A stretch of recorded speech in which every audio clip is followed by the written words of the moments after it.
आमदार योगेश शेळेकरांचे मामा सतीश वाघ यांच्या हत्येप्रकरणी पुणे पोलिसांकडून एक जण ताब्यात, हत्येचा उलगडा होण्याची शक्यता।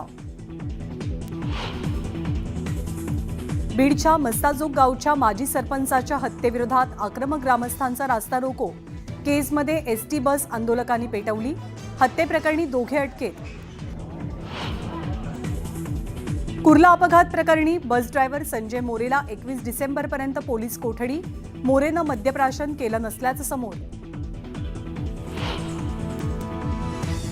ईव्हीएम विषयी बोलण्यापेक्षा आधी सुप्रिया सुळे आणि रोहित पवारांचा राजीनामा घ्या, गोपीचंद पडळकरांचा शरद पवारांवर निशाणा। खळल उठणारा गावात आला होता, पराभव होत असल्याचं समजताच आरोप प्रत्यारोपांना सुरुवात, सदाभाऊ खोत यांचा शरद पवारांना टोला। बांगलादेशात हिंदूंवरती होणाऱ्या अत्याचाराविरोधात हिंदू आक्रमक, राज्यभरात हिंदू जनजागरण समितीनं काढले आक्रोश मोर्चे। पोलिसांना बाजूला करा, भारतातल्या बांगलादेशींना आम्ही शिल्लक ठेवणार नाही, नितेश राणेंचा हिंदू जनाक्रोश मोर्चातनं एल्गार।